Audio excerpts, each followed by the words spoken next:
Hey, Adam from BNE Lens, and I'm going to take this really quick time when nobody's running around and being crazy to introduce to you a place where you can hang out with some really good-natured cats. A little bit crazy at times, but good-natured. A lot of people find pets really calming, but not everybody can have pets. Maybe their landlord doesn't allow it, or maybe you don't want to have to deal with all the fur and the cleaning up and all of that. But I'm going to show you a place where you can go to hang out with a bunch of really good-natured cats, enjoy that calming effect that they have without having to deal with all of those other things that come with having a pet. And I'm also going to share a few photography tips for how to do pet photography and take the best possible photos of your pets. All right, so stick around for that and I'll be with you on the other side of the intro.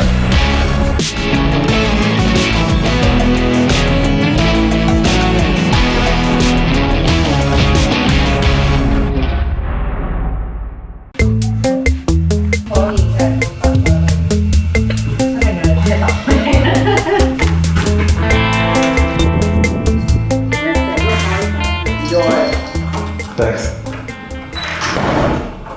Hello? Oh, hi. Yeah?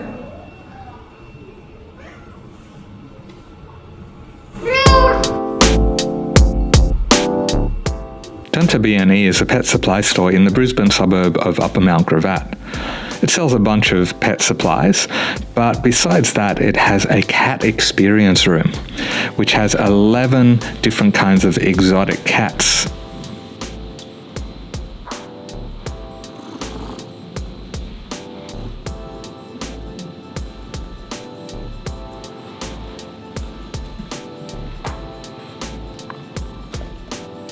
You just be patient, okay?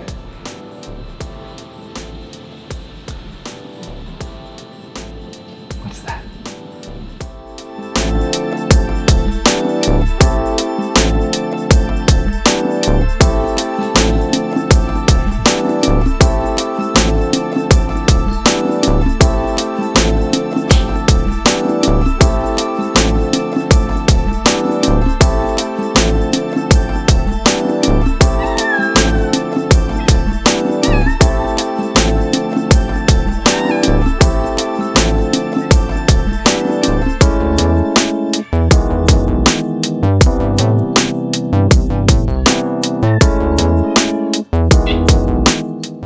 Breeds include the Maine Coon, Norwegian Forest Cat, Tonkinese, Exotic Shorthair, Abyssinian, Munchkin Longhair, Munchkin Shorthair, Scottish Fold Shorthair breeded with a British Shorthair, Ragdoll, and also British Shorthair.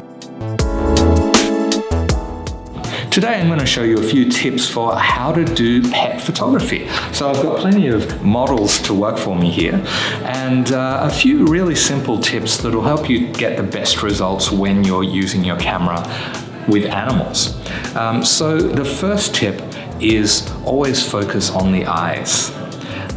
So that's going to be where we connect with the animal. So always focus on the eyes and be sure to use not too shallow a depth of field because you don't want the eyes in focus and say the nose out of focus. So if your depth of field is too shallow, then that's not going to work. So definitely play around with the aperture to increase your depth of field so that everything that you want in the photo to be sharp is sharp.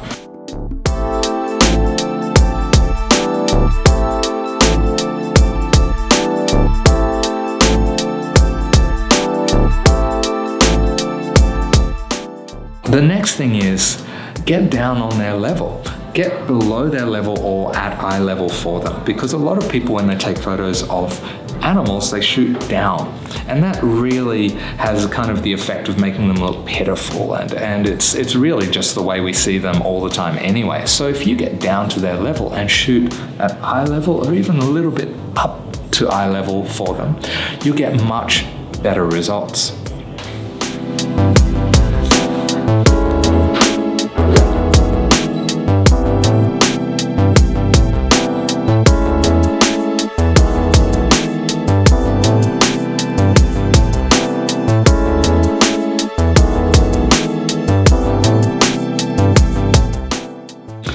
Another thing that can really help is to use a fast shutter speed. Because the animals are moving, they're unpredictable and they make quick movements. You really want to capture and freeze any motion that happens in the frame.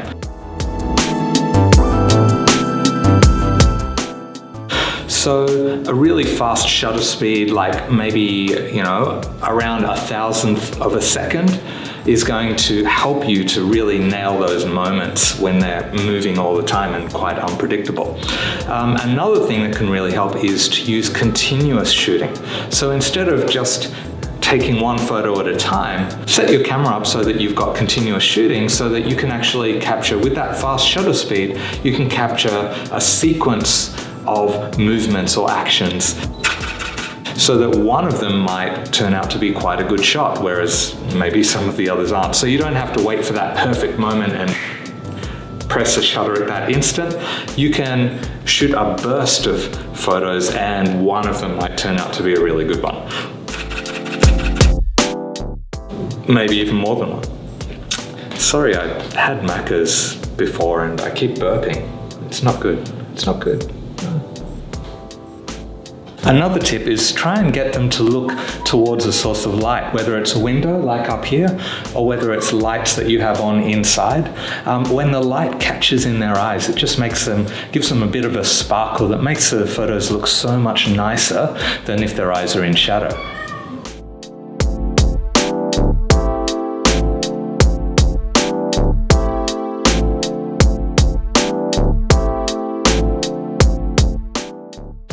If you've got a camera where you can adjust the zoom, or you've got a camera with interchangeable lenses, another thing to consider is your focal length.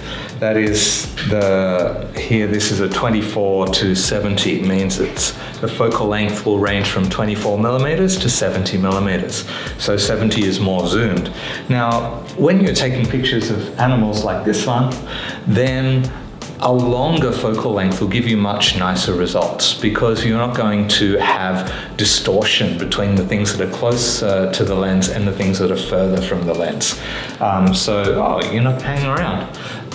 So basically, things are going to be more in proportion with a longer focal length, and it's a more flattened perspective. Yeah, pretty much that. What do you reckon? You don't care.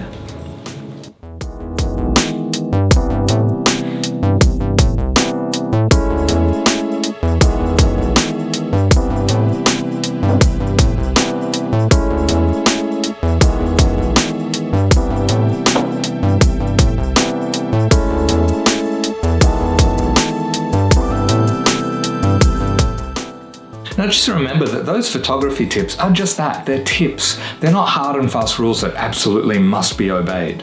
So they're designed to really just to get you starting to take some good photos of pets that you can be happy with. But once you're feeling comfortable with that, feel free to break them. I mean, for example, when I was at the cat experience room, I took a photo of a cat and instead of focusing on the eyes, I deliberately focused just on the nose and used a very shallow depth of field. I used the widest aperture that my lens had so that only the nose is in focus, the eyes aren't even in focus, and here's the result. And I actually quite like the image. So it's about knowing those rules, but then finding ways to break them in ways that produce results that you're happy with. So if you'd like some more photography instruction, feel free to book a workshop with BNE Lens, and I can show you more about how to use your camera, how to take the kinds of photos that you want to take.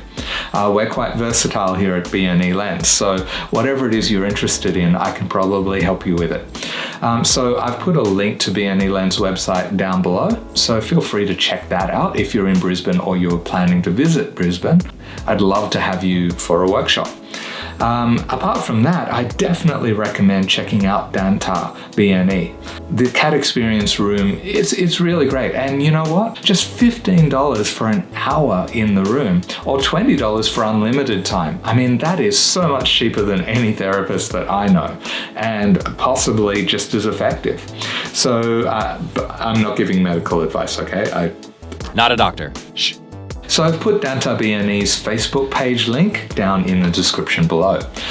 So again, we've reached that point of the video. It's time to go, but if you're not subscribing already, please follow along. I'd love to have you join the journey as I'm exploring more about Brisbane and sharing more photography knowledge. And if there's something that you got out of the video, definitely give it a thumbs up. Hey, if you hated it, give it a thumbs down.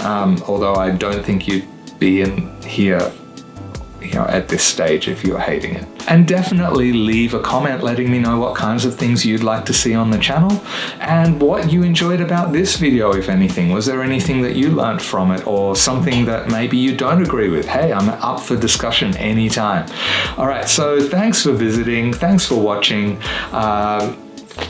End of the video. I will see you in the next one.